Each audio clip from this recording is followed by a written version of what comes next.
And never like this. All right, ladies and gentlemen, hey, it's me, Peter, and I have got a special request here to do a tutorial on how to play Alexander O'Neal's amazing hit featuring Cheryl from 1987 and Shine to Perfection by the amazing Jimmy Jam and Terry Lewis production team of the 80s. Those guys were absolute magicians, and everything they touched was perfect, in my opinion. I can go on and on and on and ramble all about this amazing tunes production, the details about the recording, the memories, and what was going on musically at the time. The time, pun intended, for those of you who get the joke. You're not interested in any of that. You just want me to cut right to the chase and show you how to play it. And it's actually a pretty cool song. So I will do exactly that. Break down the song into 4 parts. I'll introduce each section. I'll play it at regular speed. I'm going to replay everything much slower, and then I'm going to superimpose, or try to, the notes over what my fingers are doing during the editing of the video here. And you can get a better idea of what I'm playing since I don't have that real-time notation software. What is it? Synthesia, or however you say that. In any event, it'll be a little bit more detailed than my I Would Die For You hack cell phone tutorial that I posted about a year ago now, which actually got a little bit of attention. I was kind of impressed. I think the Super Bowl had a little bit to do with that last year. But anyway, some disclaimers about this video. I learned this song about 30 years ago, and I hacked my way through it by ear, learned a bunch of parts the wrong way, and I recently tried to relearn them better, a little bit more thoroughly than I did back a long time ago. But in any event, I still get some bad muscle memory going on here, and there's some sections of the song which are still giving me a little bit of a hard time. I'll explain as we go. So it's kind of funny that we're essentially learning this song all over again for the first time. kind of funny. I will do my best to be as accurate as I can. This is all by ear, and please forgive any mistakes, any bad fingering or chord inversions. In fact, I've modified a few just so you can more clearly see what I'm playing, for instructional purposes. And I'll never give you a bad grade like a piano teacher for playing an E minor 9 incorrectly. I and your audience that's sitting 50 feet away from you are much more concerned with how you sound than what your fingers look like. I'm of the camp, do what you got to do to be comfortable when you're playing. With that comfort comes confidence, and that's what's enjoyable to listen to and watch, ultimately. And since I couldn't find any other lessons for the song on YouTube, maybe consider me a pioneer. And if Alex himself wants to slap my hand for playing something wrong, I gladly welcome the discussion between him and I. Actually, that would be super cool. Also, get yourself the most convincing sound that you possibly can. I'm using a custom patch that I made here with some Korg and Roland samples that I've layered together with loads of yummy chorus and reverb and everything, all that special juice to give it that and you know what I mean by You'll hear it instantly when I do play. And aside from sounding delicious, the sound is inherently inspirational, and that makes you want to strive to be the best you can. Not to mention, it's going to take you down memory lane, and before you know it, you're going to be playing all sorts of things like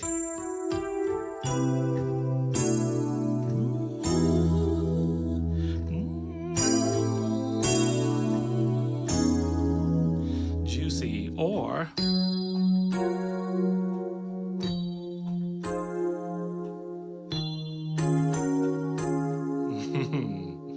or this beauty.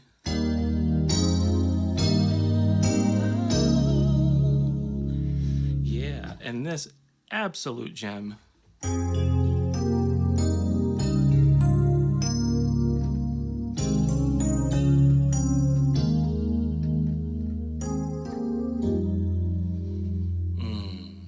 but I digress. Sustain pedal is going to be a friend in the song. It's going to definitely help out with transitioning between, holding down notes and chord changes and things. One last note, don't worry about all the gliss and the accents and all the little runs and things that you hear in the song. I'm going to totally leave those out for instructional purposes, and not until you're 100% comfortable with the song should you try to include any of that. And when you do, be sparing with them. Don't clutter up the song too much. Leave some space. Less is more, and your bandmates are going to appreciate that if you are playing with a band. All right, here we go. Thank you so much for watching and listening to me ramble. I welcome all comments, and we can chat about anything later on. If you have any other ideas, by all means, let me know.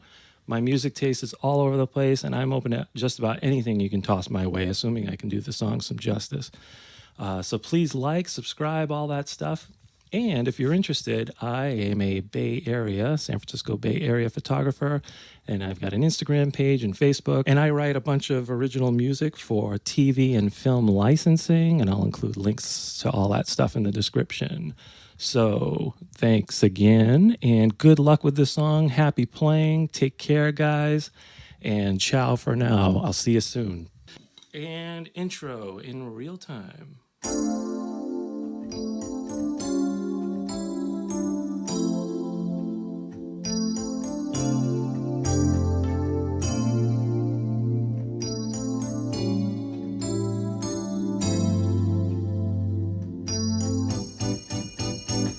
Slow it down, and I'll superimpose the notes. Here we go.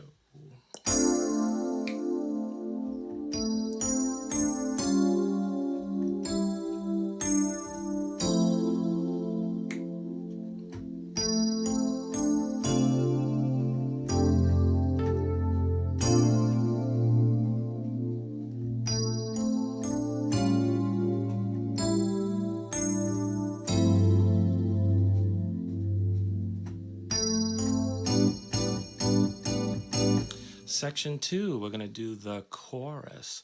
Now, I used to play the chorus this way, and this is where you're going to hear the difference between my bad version and my more contemporary version that I learned recently. And it goes something like this. This is the bad version.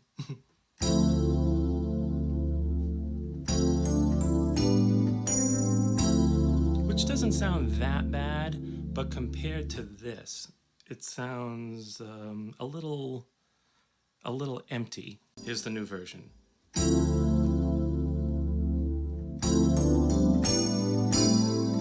It's a little more chordal.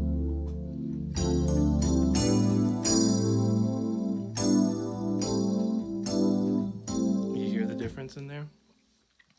Okay, chorus in real time. Here we go.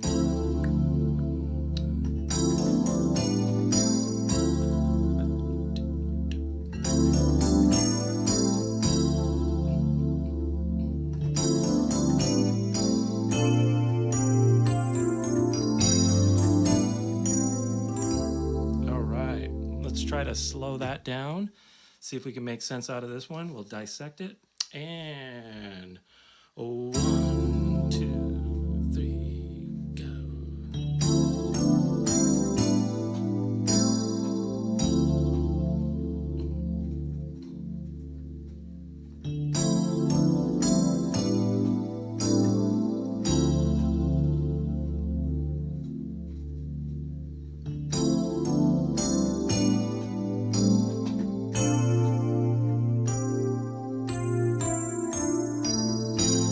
Whoops.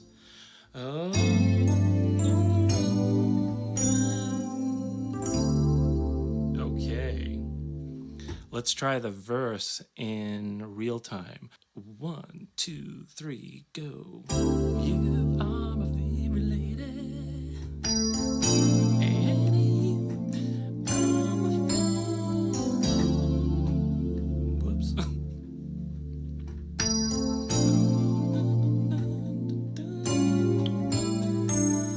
Okay, that's the verse, and I'm gonna slow it down to this. 1, 2, 3, go. I'm a favorite lady.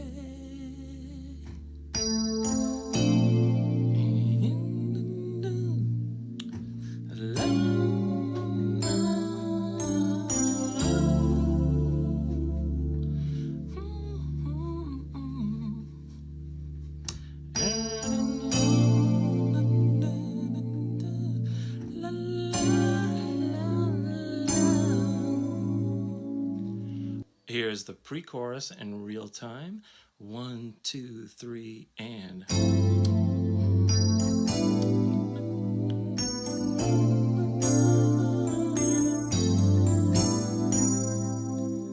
And I'm gonna slow that down and see how it goes. 1, 2, 3, go.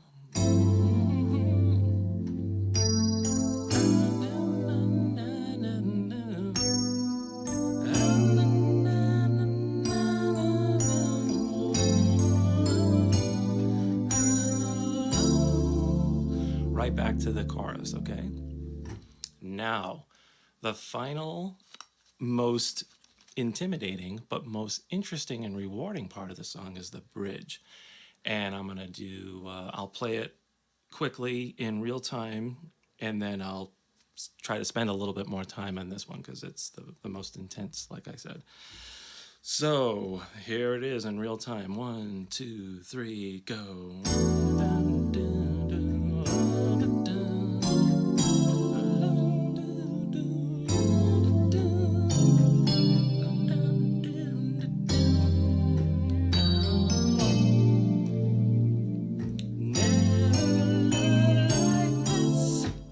All right, tricky.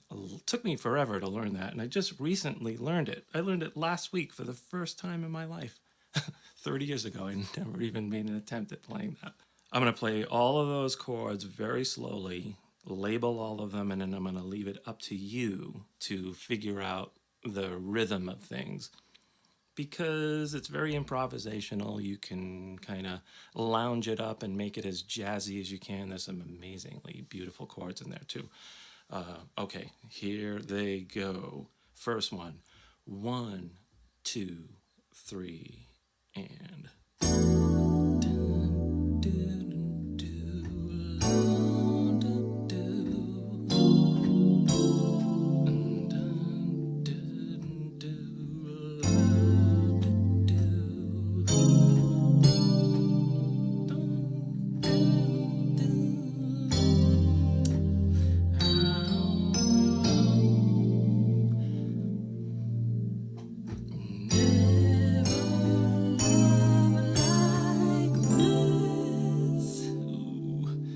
Let me do the last part very slowly again. After this amazingly beautiful chord, I have to play it one more time.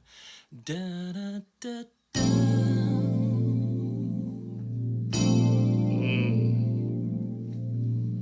And here's that last run of chords that ascend just before the sax solo, and it sounds like this slowed down. Ready, and.